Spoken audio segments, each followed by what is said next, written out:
میری الفت مدینے سے یوں ہی نہیں، میرے آقا کا روضہ مدینے میں ہے۔ في كتابه العزيز. أعوذ بالله من الشيطان الرجيم. بسم الله الرحمن الرحيم. قل هل يستوي الذين يعلمون والذين لا يعلمون إنما يتذكر أولو الألباب. صدق الله العظيم. وقال رسول الله صلى الله عليه وسلم: العلماء مصابيح في الأرض، أو كما قال عليه الصلاة والسلام.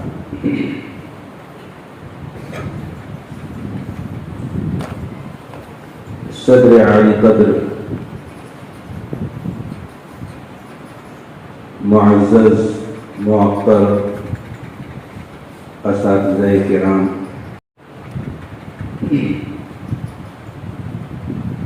بڑی کشمکش میں مبتلا ہو گیا کہ آپ کو مہمانان اعظام کہہ کر مخاطب کروں یا میزبانان کرام،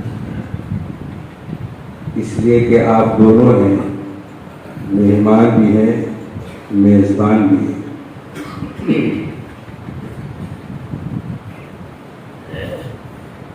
معہد ملت کا یہ 68 سالہ تعلیمی اجلاس ہے۔ 40 سالہ اجلاس کے موقع پر مفکر اسلام حضرت مولانا سید محمد ولی رحمانی رحمۃ اللہ علیہ نے اپنے خطبہ صدارت میں اس بات کا اظہار فرمایا تھا کہ بانی معہد ملت حضرت مولانا عبدالحمید نعمانی رحمۃ اللہ علیہ کی روح اپنی قبر سے جھانک کر اپنی ان فارغین کو دیکھ رہی ہوگی تو خوش ہو رہی ہوگی۔ 28 سال میں فارغین کی تعداد میں قابل ذکر اضافہ ہوا ہے۔ اس لیے ہم اور آپ کہہ سکتے ہیں کہ حضرت مولانا عبدالحمید نعمانی رحمۃ اللہ علیہ کی روح اپنے ان فارغین کو قبر سے جھانک کر دیکھ رہی ہوگی تو یقیناً خوش ہو رہی ہوگی۔ فارغین معہد ملت کا معہد ملت سے جو ربط اور تعلق ہے یہ اپنوں کی بات ہے، اپنوں کے سامنے بیان کرنے میں کوئی حرج نہیں ہے۔ فارغین معہد ملت کا معہد ملت سے جو ربط و تعلق ہے کسی اور ادارے کے فارغین کا اپنے ادارے کے ساتھ میں یہ ربط و تعلق دیکھنے کو نہیں ملتا۔ یہ بھی اللہ تبارک و تعالیٰ کا ایک زبردست احسان ہے۔ اکابرین جب کبھی بھی آپ کو ہم کو آواز دیتے ہیں، ایک آواز پر لبیک کہتے ہوئے سب سر کے بل حاضر ہونے کے لیے آمادہ اور تیار ہو جاتے ہیں اور اکٹھا اور جمع ہو جاتے ہیں۔ حضرت مولانا عمران اختر ملی ندوی عزیز امدہم اپنے جاب و جلال کے ساتھ مجلس میں موجود ہیں۔ مدرسہ باقیات الصالحات ناگپور کے وہ بانی و ناظم ہیں۔ مولانا عمران اختر صاحب کہاں تشریف رکھتے ہیں؟ اسٹیج پر تشریف لیں۔ آپ کے تعلق سے ایک بات بیان کرنا چاہ رہا تھا، حضرت مولانا آپ کی یاد فرما، تشریف لائیں۔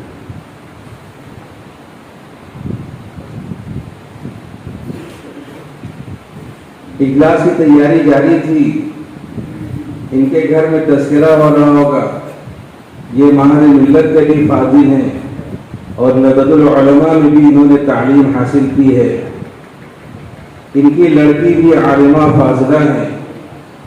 تو لڑکی نے کہا کہ ماہر ملت آپ کی مادر علمی ہے، تو ندوہ کیا ہے؟ انہوں نے برجستہ جواب دیا کہ وہ فادر علمی ہے۔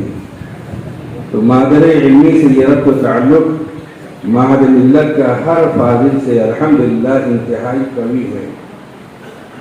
محترم حضرات، مادر علمی نے، ماہر ملت نے ہم کو علم کی دولت سے مالا مال کیا ہے،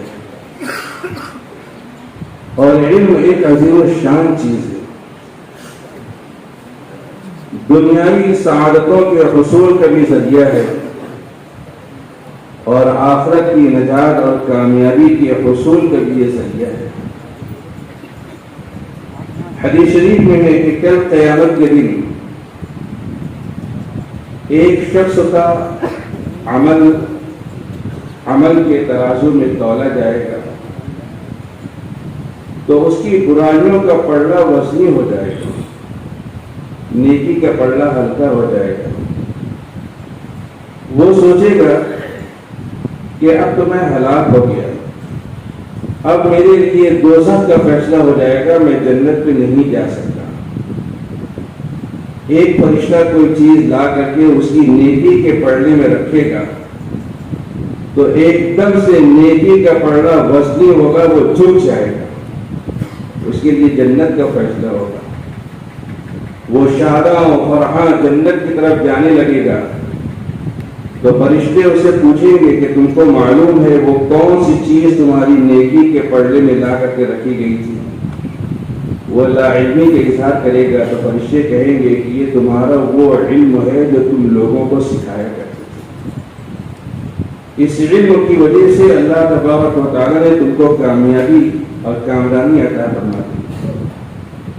کنز العمال کی ایک روایت میں ہے، آقا مولا سیدنا حضور پاک صلی اللہ علیہ وسلم نے ارشاد فرمایا کہ کل قیامت کے دن اللہ تعالیٰ بندوں کو دوبارہ زندہ کریں گے اور ان میں سے علماء کو چھانٹ کر علیحدہ کریں گے اور کہیں گے کہ یا معشر العلماء انی لم اضع علمی فیکم لأعذبکم اذهبوا فقد غفرت لكم، یعنی اے جماعت علماء، میں نے تمہارے سینے میں اپنا علم اس لیے نہیں رکھا تھا تاکہ تم کو عذاب دوں، جاؤ میں نے تمہاری مغفرت کر دی، تم نے مجھ کو راضی اور خوش کر دیا۔ تو علم اس طریقے سے حصول برکات کا ذریعہ اور سبب ہوتا ہے۔ حصول علم کے بعد یہ بات بھی لازمی و ضروری ہے کہ جتنی باتوں کا علم حاصل کر لیا ہے بندہ اس کے اوپر جو عمل بھی کرے۔ ایک بہت بڑے محدث تھے علامہ شوکانی رحمۃ اللہ علیہ، وہ علماء کرام سے ملاقات کرتے تھے، جہاں لوگ علم حاصل کرتے تھے وہاں جاتے تھے اور ان سے کہتے تھے کہ اللہ تبارک و تعالیٰ نے تم کو علم کی دولت عطا فرمائی ہے، علم کی زکوٰۃ بھی دو، اور علم کی زکوٰۃ یہ ہے کہ ہر 100 باتوں پر ایک بات پر عمل کر لیا کرو۔ علم کے بعد عمل بھی لازمی و ضروری ہے۔ علم عمل کو آواز دیتا ہے، عمل زندگی کے اندر ہوتا ہے تو علم برقرار رہتا ہے، باقی رہتا ہے، ورنہ علم دھیرے دھیرے آہستہ آہستہ رخصت ہو جاتا ہے۔ حضور پاک صلی اللہ علیہ وسلم کی حیات طیبہ مبارکہ اور صحابہ کرام رضوان اللہ تعالی علیہ مجمعین کی زندگیاں اور اسلاف اعظام کی حیات مقدسہ، یہ سب کا سب عمل کا درس دیتی ہیں، عمل کی دعوت دیتی ہیں۔ حضور نبی کریم صلی اللہ علیہ وسلم معصوم ہونے کے باوجود اتنا لمبا قیام فرماتے تھے کہ آپ صلی اللہ علیہ وسلم کے پائے مبارک پر ورم آ جاتے تھے۔ حضرت ابوبکر صدیق رضی اللہ عنہ بہت سسکیاں لینے والے، بہت آوازادیاں کرنے والے تھے۔ حضرت عمر فاروق رضی اللہ عنہ پر اس قدر گریہ طاری ہوتا تھا کہ رونے کی کثرت کی وجہ سے ان کے رخسار پر 2 نشان پڑ گئے تھے۔ حضرت عثمان غنی رضی اللہ عنہ نفل کی 1 رکعت میں پورے قرآن کریم کی تلاوت فرما لیتے تھے۔ حضرت علی مرتضیٰ رضی اللہ عنہ محراب میں کھڑے ہوتے تھے، اس قدر روتے تھے کہ داڑھی تر ہو جاتی تھی، اور پھر کہتے تھے کہ اے دنیا میرے علاوہ کسی اور کو دھوکہ دینا۔ حسن بصری رحمۃ اللہ علیہ محبت خداوندی میں بے قراری کی وجہ سے رات میں سو نہیں سکتے تھے۔ سفیان ثوری رحمۃ اللہ علیہ خوف خداوندی کی وجہ سے خون کے آنسو رونے لگے تھے۔ ابراہیم ابن ادہم رحمۃ اللہ علیہ خوف خداوندی کی وجہ سے خون کا پیشاب کرنے لگے تھے۔ علامہ عبد الرحمن بن جوزی رحمۃ اللہ علیہ نے بزرگان دین کی ان مثالوں کو بیان کرنے کے بعد یہ بات ارشاد فرمائی ہے کہ دیکھو، عمل کی مشقت اختیار کیے بغیر صرف عمل کی لذت کی طرف مائل مت ہونا، اس سے بچو، اس لیے کہ یہ سستی ہے، کاہلی ہے، حماقت ہے، بے وقوفی ہے۔ اس لیے علم کے حصول کے بعد عمل سے آراستہ اور پیراستہ ہونا یہ بھی ضروری ہے۔ علم ایک زبردست نعمت ہے تو اس کا شکریہ عمل ہے۔ قرآن کریم میں اللہ تبارک و تعالی نے حضرت داؤد و سلیمان علیہ السلام پر اپنی جو نعمتوں کی فراوانی فرمائی اس کا تذکرہ فرمایا ہے۔ ان نعمتوں کے ذکر کے بعد اللہ تعالی نے ارشاد فرمایا کہ اعملوا آل داؤد شکرا۔ شکرن یہ مفعول ہے، اور آپ جانتے ہیں کہ یہ مفعول لأجلہ ہے، یعنی اے آل داؤد، اللہ تبارک و تعالیٰ کی نعمتوں پر شکریہ ادا کرنے کے لیے اپنی زندگی کو عمل کے سانچے میں ڈالو۔ پھر عمل اگر بندہ کرے تو اس کے اندر اخلاص کی بھی ضرورت ہے۔ اخلاص تمام بھی اعمال کی جاری و ساری روح ہے۔ جتنے بھی علماء ربانیین دنیا کے اندر گزرے ہیں ان کا اخلاص بھی بے مثال ہے۔ کتنا بے مثال اخلاص، کتنا بے مثال خلوص و للہیت ان کا تھا، اس کی میں 1-2 مثالیں آپ حضرات کے سامنے بیان کرتا ہوں۔ حضرت مولانا قاری سید صدیق احمد بانوی رحمۃ اللہ علیہ ہندوستان کے ایک بہت بڑے عالم، روحانیت میں وہ غوث کے مقام پر، قطب کے مقام پر فائز تھے۔ حضرت مولانا قاری سید صدیق احمد بانوی رحمۃ اللہ علیہ کے خلوص الہیت کے یہ حال ہے کہ گجرات کے علاقے میں ایک جگہ کسی درسگاہ کی افتتاحی تقریب تھی، وہاں شریک ہوئے، بڑے بڑے علماء اکٹھا تھے، جمع تھے، اور پروگرام یہ بنا تھا کہ حضرت قاری صدیق بانوی رحمۃ اللہ علیہ حدیث شریف کا ایک درس دے کر کے حدیث کی اجازت مرحمت فرمائیں گے۔ حضرت قاری سید صدیق احمد بانوی رحمۃ اللہ علیہ نے اس دن حدیث کا درس نہیں دیا، کسی دوسرے موقع پر دیا ہوگا، اور یہ بات ارشاد فرمائی تھی کہ میں اس کو مقامی علماء کی ناقدری سمجھتا ہوں۔ حدیث کا درس دینے کے لیے مقامی علماء موجود ہیں، ان سے حدیث شریف کا جو درس دیں، ان سے حدیث کی اجازت حاصل کریں، میں تو 1-2 دن کے لیے آیا ہوں، چلا جاؤں گا۔ اس سے بھی عجیب و غریب بات مفکر اسلام حضرت مولانا سید ابو الحسن علی میاں ندوی رحمۃ اللہ علیہ کی تھی۔ حضرت مولانا سید ابو الحسن علی میاں ندوی رحمۃ اللہ علیہ کو شاہ فیصل ایوارڈ سے سرفراز کیا گیا 1400 ہجری میں۔ 2 لاکھ سعودی ریال نذرانے میں پیش کرنا طے کیا گیا تھا۔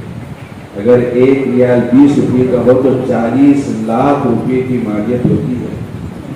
حضرت مولانا سید ابو الحسن علی میاں ندوی رحمۃ اللہ علیہ نہ صرف یہ کہ ایوارڈ وصول کرنے کے لیے مجلس میں شریک نہیں ہوئے، بلکہ جو 2 لاکھ ریال ان کو نذرانے میں ملے تھے انہوں نے سب دینی مصارف میں سر پکڑنے کا حکم دیا۔ 1999 میں عالمی شخصیت ایوارڈ سے سرفراز کیا گیا۔ اس میں جو رقم ان کو ملی تھی اس کی تقریباً مالیت 1.25 کروڑ روپے کی تھی۔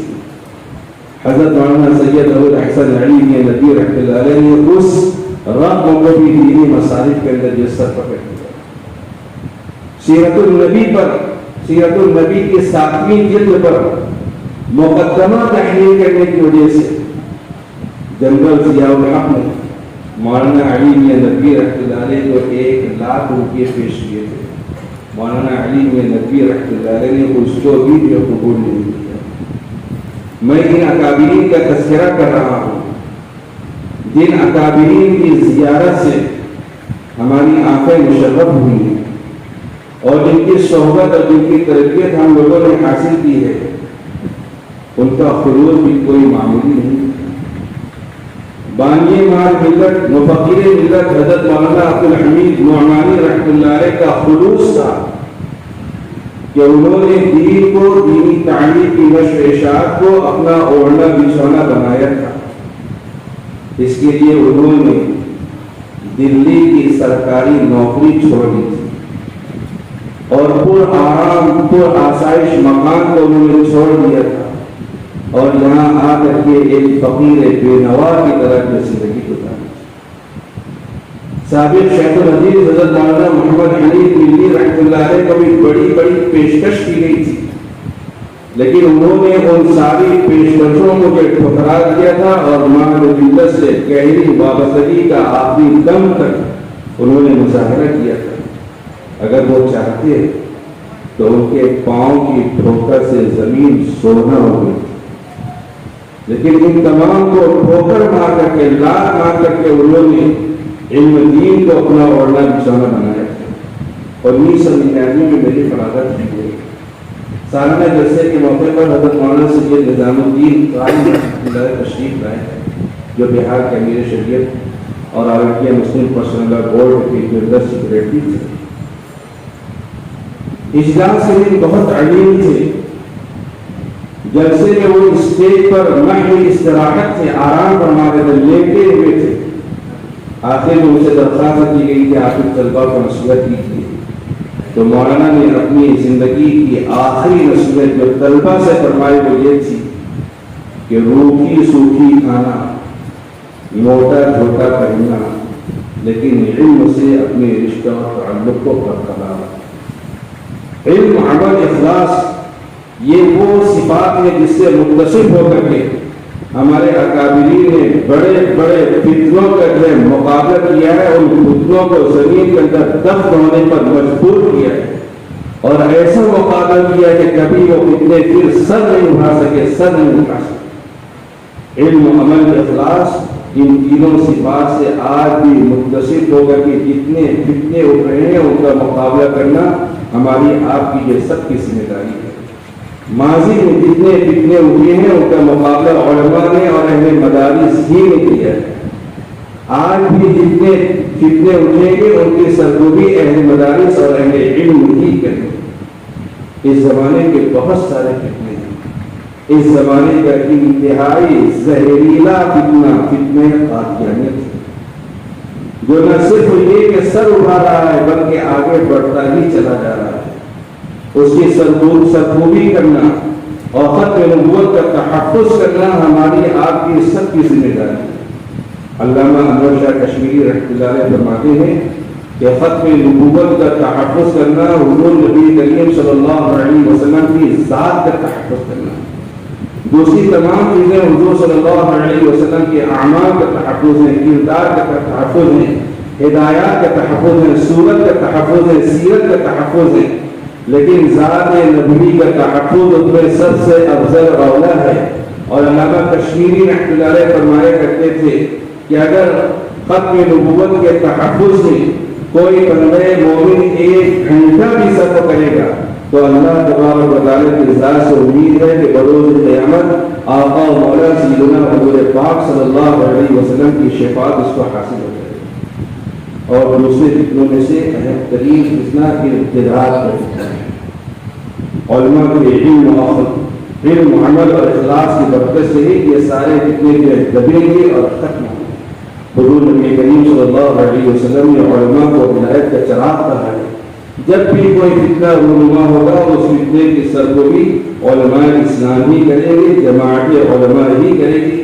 اس کے علاوہ کوئی ان فتنوں کا جو مقابلہ کر نہیں سکتا، ان فتنوں کے مقابلے میں ٹک نہیں سکتا، ڈٹ نہیں سکتا. میں اپنی بات کو مختصر کرتے ہوئے آخر میں حضرت مولانا سید ابو الحسن علی بن ندوی رحمۃ اللہ علیہ کی بیان کردہ ایک بات جو انہوں نے دارالعلوم دیوبند کے 100 سالہ اجلاس کے موقع پر کہی تھی، بطور تذکیر پیش کرنا چاہتا ہوں۔ آپ نے فرمایا تھا کہ توحید، اتباع سنت، تعلق مع اللہ کی فکر اور اعلاء کلمت اللہ کا جذبہ، یہ وہ 4 عناصر ہیں جن کے مجموعے کا نام دیوبندی ہے۔ اگر ان 4 چیزوں میں سے کسی چیز میں کمی ہے تو اس کی دیوبندیت ناقص ہے۔ اور فرماتے ہیں کہ ہمارے اکابرین کا بھی یہی عظیم ترین شعار رہا ہے، اور انہی 4 صفات سے وہ بدرجہ عدم جو متصف رہے ہیں، لہذا ان 4 صفات سے جو متصف ہونا ہماری آپ کی جو سب کی ذمہ داری ہے۔ اگر ان صفات کو ہم نے اپنے اندر پیدا کر لیا تو جتنے فتنے اٹھیں گے انشاءاللہ ہم ان تمام فتنوں کا مقابلہ کرنے کی صلاحیت اپنے اندر پائیں گے۔ یہ اجلاس ملک کے جس نازک حالات میں ہو رہا ہے، میں بلا مبالغہ کہتا ہوں کہ اس وقت پورے ملک کی نظر اس اجلاس کی طرف لگی ہوئی ہے، اس لیے آپ رحمت کا ابر بن کے جہاں بھرنی چاہیے، ملت یہ جب رہی ہے برس کر بچھائیے۔ وآخر دعوانا الحمدللہ رب العالمین۔